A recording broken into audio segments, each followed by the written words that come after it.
నమస్కారం మేడం. 2025 సంవత్సరం ఎలానో గడిచిపోయింది. మరి 2026 వచ్చే సంవత్సరం ఏ రాశి వారికి ఎలా ఉండబోతుంది అంటారు? అసలు అన్ని రాసుల వారికి బాగుండాలని కోరుకుందాం. ఎందుకంటే కొత్త సంవత్సరం అందరూ కొత్త ఊపుతోనూ కొత్త ఉత్సాహంతోనూ మొదలెడుతూ ఉంటాం. అంటే న్యూ ఇయర్ అలాగే సెలబ్రేట్ చేసుకుంటారు. కానీ ఎప్పుడులాగే మనకి ఏంటంటే గ్రహాల మార్పిడి ఉంటుంది, గోచారం ఉంటుంది. సో గోచార రీత్యా మనం చూడాలి అంటే కొన్ని రాసుల వరకు ఎప్పుడు అంతే బాగుంటుంది, కొన్ని రాసుల వరకు అంత బాగుండదు. కానీ ఎప్పటికీ ఏంటంటే 2026 అంటే సంవత్సరం మొత్తం చూడాలి అంటే మనం ఏంటంటే 9 గ్రహాలు చూడలేము. అంటే కొన్ని గ్రహాలు నెలకి మూవ్ అవుతూ ఉంటాయి, కొన్ని గ్రహాలు నెలన్నరకి మూవ్ అవుతూ ఉంటాయి, కొన్ని గ్రహాలు వక్రిస్తూ ఉంటాయి. సో చాలా అలా జరుగుతూ ఉంటుంది. సో మేజర్ గ్రహాలే మనం ఎక్కువ పరిగణలోకి తీసుకుంటాం అన్నమాట. మేజర్ గ్రహాలు అంటే ఏంటి?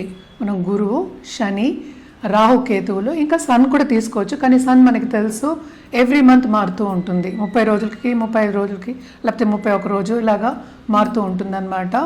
సో మోస్ట్ ఇంపార్టెంట్ సన్ మార్పిడి ఎప్పటికైనా 2026లో మాట్లాడుకోవాలి అంటే జనవరి 14కి మకరానికి వెళ్తుంది. సో మకర సంక్రాంతి మనం జరుపుకుంటాం.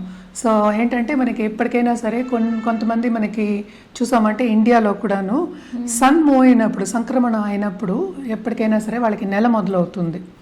మనం ఏంటంటే చంద్రమానం చేస్తాం. చంద్రుడు ఎక్కడ స్థితిలో ఉంటే ఆ మాసం మనం తీసుకుంటాం అనమాట. అదే ఇప్పుడు రోహిణి నక్షత్రం కానీ మృగశిర మాసం అలా చెప్పుకుంటూ ఉంటాం అన్నమాట. శ్రవణ మాసం అలా చెప్తాం. సో ఎక్కువ ఏంటంటే మనం చూసుకునేది చంద్రమానం. కొంతమంది ఏంటంటే సన్ చూసుకుంటారు. అలాగే టామిల్ న్యూ ఇయర్స్ డే మనం చూడాలి అంటే కనుక వాళ్ళకి April 14th సన్ ఉచ్చారణ కూడా వస్తుంది. అప్పుడు ఏంటంటే మేషంలో ఉంటుందన్నమాట. తర్వాత మళ్ళీ 15కి మనకి ఐ థింక్ 15th 16th మనకి మళ్ళీ ఏంటంటే వృషభానికి మూవ్ అవుతుంది. సన్ 1 మంత్కి మూవ్ అవుతూ ఉంటుంది అనమాట. అంటే February 14th ఏమో మనకి కుంభానికి వెళ్ళడం. తర్వాత మనం చూసాము అంటే మనకి March I think 16th 17th అంటే 1 డే ఇటు అటు అవుతుంది. మనం ఎగ్జాక్ట్గా ఏంటంటే క్యాలెండర్ పెట్టే చెప్పగలం, అన్ని గుర్తుపెట్టుకోలేము. సో సన్ సంక్రమణం కూడా మనం చూసుకుంటూ ఉంటాము. ఇంకోటి ఏంటంటే జూపిటర్ అంటే మేజర్ గ్రహం మనకి. ఆయన పోయిన సంవత్సరం అంటే మనకి లాస్ట్ డిసెంబర్లో కూడా అంటే 2025లో వక్రించి ఉన్నారనమాట. ఆయన ఏంటంటే మనకి కర్కాటకానికి వెళ్తున్నారు. కర్కాటకానికి వెళ్తే ఏంటంటే ఉచ్చస్థితిలో ఉంటారు. సో ఈ సంవత్సరం కొంతవరకు ఉచ్చస్థితిలో ఉంటారనమాట. అదేంటంటే ఎప్పుడు అవుతోంది అంటే మార్చ్కి అవుతోంది, March 11th.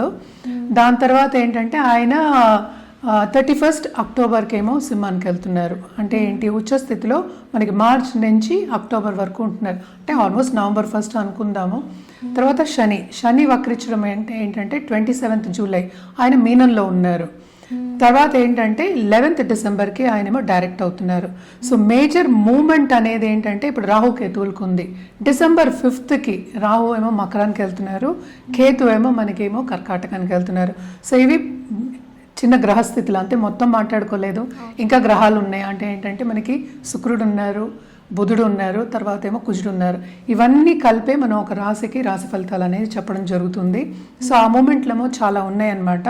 సో మేజర్గా మనం చూసాము అంటే కుజుడు 45 డేస్కి మూవ్ అవుతూ ఉంటాడు.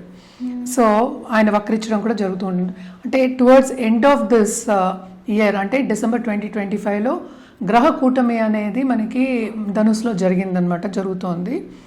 సో ధనుసులో మనకి స్టార్టింగ్ ఆఫ్ ద ఇయర్ మనకి మార్స్ కూడా ధనుసులో ఉన్నారనమాట. సో అలాగే శుక్రుడు కూడా ఉన్నారు, అలాగే బుధుడు కూడా ఉన్నారు. సో అందరూ అక్కడే ఉన్నారు, మేజర్ గ్రహాలు ఉన్నారనమాట. సో జనరల్ ప్రెడిక్షన్స్ అనేది మనం రాశి పట్టి మనం చెప్పడం అనేది జరుగుతుంది. సో ఇవి గ్రహస్థితులు. సో మేజర్గా మనం చూసాము అంటే ఏలినాటి శని ప్రభావం అనేది ఎవరెవరికి ఎక్కువ ఉందో చూస్తే మనకి కుంభానికి, మీనానికి, అలాగే ఏంటంటే మేషానికి ఉందన్నమాట. సో ఈ సంవత్సరంలో అంటే 2026లో శని మూమెంట్ అనేది లేదనమాట. శని ఏమో అక్కడే ఉన్నారు, అంటే మీనంలో ఉన్నారనమాట. సో ఇవన్నీ చూసుకుని మనం గ్రహస్థితులు మాట్లాడుకుందాం. జనరల్ ప్రెడిక్షన్స్ అంటే ఏంటంటే ఎప్పటికైనా మనం చెప్పేది, ఎందుకంటే రాహుకేతు మూమెంట్ ఉన్నప్పుడు కొంచెం డిఫికల్ట్ అయిన ఒక మూమెంట్ అనమాట అది. సో రాహుకేతు పూజలు కంటిన్యూస్గా చేయమనే చెప్తాం. అది ఒకటి కాకుండా నవగ్రహాల చుట్టూ ప్రదక్షిణ చేయడం అనేది వెరీ ఇంపార్టెంట్. అది ఏ రోజు అనేది మనం రాశివారీగా మాట్లాడుకోవాల్సి వస్తుంది అనమాట. మేడం, ఈ 2026వ సంవత్సరంలో అసలు మేషరాశి వారికి ఎలా ఉండబోతుంది అంటారు? ఈ ఎంటైర్ సంవత్సరం ఈ సంవత్సరం అయినా అనుకున్నది సాధించగలుగుతారంటారు? తప్పక సాధిస్తారు. అంటే ఏంటంటే శని ఏంటంటే బ్యాకింగ్ అనేది ఇస్తుంది. నేను చెప్పినట్టు వక్రించినప్పుడు కానీ లేకపోతే మళ్ళీ డైరెక్ట్ అంటే వక్రించినప్పుడు కొన్ని ఇబ్బందులు వస్తాయి. కానీ ఏంటంటే ఈ రాశికి అధిపతి మనకి మార్స్ అయ్యారు. అదొక్కటి కాకుండా సన్ 5th లార్డ్ ఆయన కూడా ఏంటంటే ఇప్పుడు మకరానికి మనం చెప్పాం కదా, జనవరిలో మకరానికి వెళ్తున్నారు. ఉచ్చస్థితికి మనకి ఏప్రిల్లో వస్తారు. సో ఆ టైంలో వీళ్ళకి తప్పక లక్ ఫేవర్ అవుతుంది. అంటే ఏంటి, మాసాలు మాట్లాడుకోవాలి. స్టార్టింగ్ ఆఫ్ ద ఇయర్ కన్నా ఏప్రిల్ నుంచి వీళ్ళకి చాలా బాగుంటుందనే చెప్పాలి. అప్పటి వరకు ఏప్రిల్కి ముందు let's talk from January to April అయితే కొంతవరకు వీళ్ళకి అనుకున్నది సాధించలేకపోతారు. ఇబ్బంది పడే ఛాన్సెస్ కూడా చాలా ఎక్కువ అనిపిస్తున్నాయి అనమాట. అంటే ఏంటి, అడ్డంగాలు వస్తూ ఉంటాయి, అది దాటుకుని ముందుకెళ్ళాలన్నమాట. ఎవరైనా ప్రయత్నిస్తే కానీ ఈజీగా పనులు కావు. అది మనం మాట్లాడుకునేది కెరియర్ విషయంలో. అలాగే ఏంటంటే బిజినెస్ పీపుల్ కూడా ఏప్రిల్ చాలా బాగుంటుంది. ఏప్రిల్ నుంచి మనం ఆల్మోస్ట్ జూన్ వరకు చాలా బాగుంటుంది. ఎందుకంటే సెకండ్ హౌస్ కూడా సన్ వెళ్తారు. సో లక్ అనేది ఫేవర్ అవుతుంది. గవర్నమెంట్తో పని చేయించుకునే వాళ్ళు తప్పక చేయించుకోగలరు. అలాగే ఏంటంటే గవర్నమెంట్ రంగంలో ఉన్న వాళ్ళకి కూడా చాలా బాగుంటుందని చెప్పాలన్నమాట. అండ్ ఆల్సో కాంపిటేటివ్ ఎగ్జామ్స్ రాసేవాళ్ళు అంటే స్టూడెంట్స్ ఇదే టైం కదా మనకి చేంజ్ కూడా మార్చిలోనే చేంజ్ అవుతుంది మనకి. సో ఈ టైంలో తప్పక ఏంటంటే స్టూడెంట్స్ మంచి మార్కులు సాధించేవాళ్ళు అంటే ఈ రాశి వాళ్ళు మంచి మార్క్స్ వచ్చి ఉన్నత స్థాయికి వచ్చే ఛాన్సెస్ అనేవి, ఉన్నతం అంటే ఏంటి 1 ఇయర్లోనే అన్నీ అయిపోవు, కానీ ఏంటంటే స్టెప్పింగ్ స్టోన్ అంటే పాజిటివ్ దారిలో తీసుకెళ్తుంది. వాళ్ళకి తగిన అంటే వాళ్ళు శ్రమ పడిన దానికి తగిన ఫలితం అనేది వాళ్ళకి ఉంటుందన్నమాట. సో తప్పక ఏంటంటే కెరియర్ పాత్లో మాత్రం కొంతవరకు వీళ్ళకి ఊరట అని చెప్పచ్చు. అంటే ఏంటి, చాలా మందికి ఉద్యోగం పోయి అలా ఉన్నారు కదా. సో నిరుద్యోగులకి ఉద్యోగ అవకాశము వస్తుంది. అలాగే స్టూడెంట్స్కి మంచి దారి అనేది కనిపిస్తుంది. అలాగే ఆంటర్ప్రినర్స్కి అంటే ఏంటి, కొత్తగా బిజినెస్ స్టార్ట్ చేయాలి అనుకున్న వాళ్ళకంతా ఈ మార్చ్, నేను చెప్పినాను కదా, మార్చ్ ఏప్రిల్ నుంచి మనకి జూన్ వరకు చాలా బాగుంది. అండ్ ఆల్సో మనం చూసాము అంటే కనుక 9th లార్డ్ కూడా ఎగ్జాల్టేషన్కి వస్తున్నారు 4th. సో అక్టోబర్ వరకు మనం మార్చ్ నుంచి అక్టోబర్ వరకు చెప్పుకోవాలి. సో బాగుంటుంది వీళ్ళకి, ఏదో ఒక దారి కనిపిస్తుంది. ఫైనాన్షియల్ ఆస్పెక్ట్లో కూడా కొంతవరకు కుదుటపడే ఛాన్సెస్ కూడా మనకి ఎక్కువ కనిపిస్తున్నాయి అన్నమాట. అలాగే దాంపత్య జీవితానికి వస్తే కూడా కొంతవరకు అనుకూల పరిస్థితి అనేది నెలకొంటుంది. ఎందుకంటే డైవర్షన్ ఎలాగో ఉంటుంది కనుక మనం ఒకటి స్టార్ట్ చేస్తాం కదా, స్టార్ట్ చేసినప్పుడు దాంట్లోనే ఎక్కువ మనం ఫోకస్ పెట్టి చేయడం అనేది జరుగుతుంది. సో తప్పక ఏంటంటే వీళ్ళకి దాంపత్య జీవితంలో కూడా కొంతవరకు అనుకూల పరిస్థితి అనేది నెలకొంటుంది. అలాగే కొత్తగా పెళ్లి కావాలి అనుకున్న వాళ్ళందరికీ మనం చూసాము అంటే కనుక తప్పక మనకి అక్టోబర్ లోపల, అంటే నేను చెప్పేది మార్చి నుంచి అక్టోబర్ లోపల వాళ్ళకి సర్దుబాటు అంటే ఏంటి, మంచి పార్ట్నర్ వచ్చే ఛాన్సెస్ కనిపిస్తున్నాయి. అలాగే పార్ట్నర్షిప్ బిజినెస్ కూడా వచ్చే ఛాన్సెస్ మనకి ఎక్కువ కనిపిస్తున్నాయి అన్నమాట. బట్ ఏదైనా సరే వ్యక్తిగత జాతకం మీదే ఆధారపడి ఉంటుంది. సో వ్యక్తిగత జాతకం చూపించుకున్నప్పుడు కొన్ని రిజల్ట్స్ అనేవి మారుతూ ఉంటాయి. మళ్ళీ ఇదేంటంటే మనం జనరల్గా 4 గ్రహాల గురించి మనం మాట్లాడుకుంటున్నాము. ఇదే ఏంటంటే ఈ రాశికి అధిపతి మూవ్ అయినప్పుడు, ఇప్పుడు సపోజ్ 10th హౌస్కి వెళ్తున్నారు, నేను చెప్పాను కదా మకరానికి వెళ్ళాలి. సో 10th హౌస్లో సన్ ఉన్నప్పుడు తప్పక గవర్నమెంట్ రంగం బాగుంటుంది. అలాగే ఏంటంటే చాలామంది ఉత్పత్తి చేసేవాళ్ళు లేకపోతే స్మాల్ స్కేల్ ఇండస్ట్రీస్ వీళ్ళందరికీ ఉన్నత స్థాయికి వచ్చే ఛాన్సెస్ మనకు కనిపిస్తున్నాయి. కానీ ఇక్కడ ఏంటి, ఏలినాడ్స్ అనే ప్రభావం కూడా ఉంటుంది. సో ఏలినాడ్స్ అనే ప్రభావం ఉంటుంది కనుక తప్పక చాలా శ్రమ అనేది అధికం వీళ్ళకి. అండ్ శ్రమకి తగిన ఫలితం అనేది నేను అన్నాను కదా అక్టోబర్ వరకు ఉంటుంది. దాని తర్వాత కొంచెం మళ్ళీ ఇబ్బందులు పడవలసిన మనకి తరుణం అనేది కనిపిస్తోంది. కానీ మిగతా మనం చూడట్లా అంటే సెకండ్ లార్డ్ ఎక్కడ ఉన్నారు, వీనస్ ఎక్కడ ఉన్నారు, లేకపోతే బుధుడు ఎక్కడున్నాడు, ఇవన్నీ చూసుకుంటూ ఉంటే ఇంకా స్పెసిఫిక్గా మనం ఏంటంటే ప్రెడిక్షన్స్ ఇవ్వడానికి ఉంటుంది. ఏదైనప్పటికీ కొంతవరకు వీళ్ళకి సక్సెస్ఫుల్ ఇయర్ కింద ఏరీస్ అంటే మేషరాశి వాళ్ళకి చెప్పుకోవడం అనేది జరుగుతోంది. హెల్త్ రీత్యా కూడా కొంతవరకు వీళ్ళకి బాగానే ఉంటుంది. చిన్న నలతలే వస్తాయి కానీ ఏది పెద్దగా ఏమీ కనిపించట్లేదు అనమాట. సో తప్పక శ్రమ పడాలి అన్నప్పుడు తప్పక ఏంటంటే మనకి ఫిజికల్ హెల్త్ ఉండాలి, అలాగే మెంటల్ యాప్టిట్యూడ్ ఉండాలి, మెంటల్ హెల్త్ కూడా ఉండాలి కనుక తప్పక బాగానే ఉంటుంది. ఈ సంవత్సరం అంతా కొంతవరకు సక్సెస్ఫుల్. అందరూ పరిహారాలు చేయాలి, ఎందుకంటే మన దగ్గరికి వచ్చేదే పరిహారాల గురించే కదా. సో తప్పక వీళ్ళు ఏంటంటే మనం చూసాం జెమ్ స్టోన్ వేసుకోవచ్చు, కూరలు వేసుకోవచ్చు, పగడాలు పగడాలేమో సిల్వర్ రింగ్లో వేసుకోవచ్చు అనమాట. అండ్ ఆల్సో ఏంటంటే ఎవ్రీ ట్యూస్డే తప్పక వీళ్ళు సుబ్రహ్మణ్య స్వామికి పాలాభిషేకం చేయించుకోవడం మంచిది. లేని పక్షాన్ని చాలామంది అమ్మవారి పూజలు చేస్తారు, దేవి పూజలు చేస్తూ ఉంటారు. సో దేవి పూజలు చేసే వాళ్ళకి మంగళవారం ఎప్పటికైనా వెళ్ళి అంటే దుర్గాదేవికి పూజ చేయడం, ఎస్పెషలీ ఎర్ర పువ్వులతో పూజ చేయడం మంచిది. అలాగే వీళ్ళు ఏంటంటే red colour and orange colour వీళ్ళ దీంట్లో వార్డ్రోబ్లో యాడ్ చేసుకోవచ్చు. ఈ కలర్ ఏంటంటే తప్పక మంచి పాజిటివ్ వైబ్స్ ఇస్తాయి కనుక మంగళవారం వేసుకు చూస్తే చాలా మంచిది. అందులో పాటు నేను చెప్పినట్టు ఆరెంజ్, రెడ్, గోల్డ్ కూడా యాడ్ చేసుకోవచ్చు, బాగుంటుంది. రుద్రాక్ష విషయానికి వస్తే కనుక తప్పక వీళ్ళు ఏంటంటే చతుర్ముఖి రుద్రాక్ష వేసుకోవచ్చు అనమాట.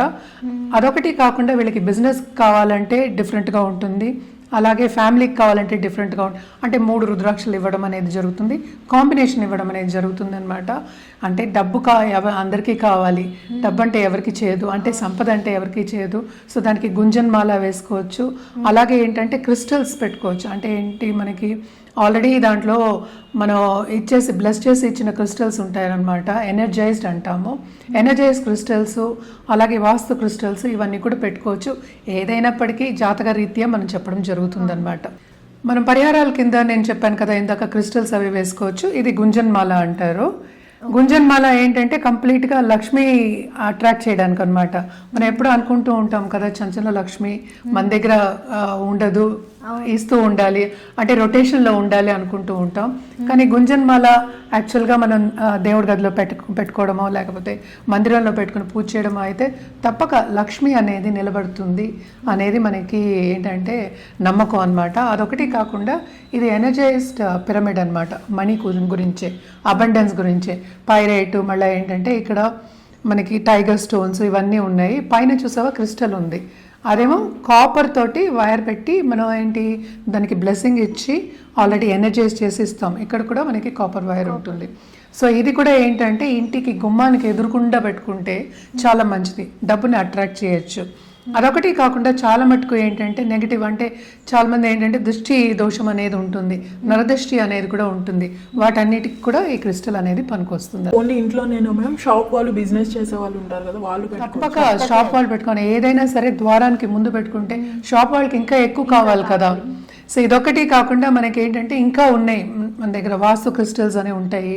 అలాగే ఏంటంటే గోమతి చక్రాలు ఉంటాయి అన్నమాట, దాంతో పాటు ఉంది. అండ్ ఆల్సో నవధాన్యాలది కూడా ఉందన్నమాట. అలాగే రుద్రాక్షది కూడా ఉంటుంది.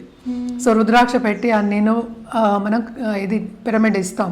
సో ఇవన్నీ కూడా వాళ్ళు ఎదురుకుండా పెట్టుకోవచ్చు. ఎందుకంటే ఎనర్జైజ్ చేసింది ఎప్పటికైనా సరే మనకి బ్లెస్సింగ్స్ అనేది ఉంటుంది. సో బ్లెస్ చేసింది ఏంటంటే మన బ్లెస్సింగ్స్ తిరిగి వస్తాయి. సో తప్పక ఏంటంటే ఇవన్నీ ఎదురుకుండా పెట్టుకోవడం అనేది మంచిది. గుమ్మానికి ఎదురుకుండా, లేకపోతే ఏంటంటే వాళ్ళ షాప్కి ఎదురుకుండా. సో మోస్ట్ ఆఫ్ దమ్ నన్ను క్వశ్చన్ అడిగేది కూడా నరదృష్టి గురించి అడుగుతూ ఉంటారు. నరఘోష అంటూ ఉంటాం. అంటే ఏంటి, ఒకటి నెగిటివ్గా చెప్తే ఆ నెగిటివ్ మనకి వస్తున్నప్పుడు పాజిటివ్గా పెట్టుకోవడం అనేది మంచిది కదా. సో పాజిటివ్గా కావాలి అన్నప్పుడు ఏంటంటే పాజిటివ్ థాట్స్ రావాలి. ఇప్పుడు నలుగురు వస్తారు, నలుగురు పాజిటివ్గా ఆలోచిస్తారని మనకి తెలియదు కదా. సో అందుకోసమని మనం ఏంటంటే కొంచెం అట్రాక్ట్ చేయడానికి ఇలాంటివన్నీ మనం సజెస్ట్ చేస్తూ ఉంటాము. అది కూడా ఏంటంటే జాతకం చూసి సజెస్ట్ చేయడం అనేది జరుగుతుందన్నమాట.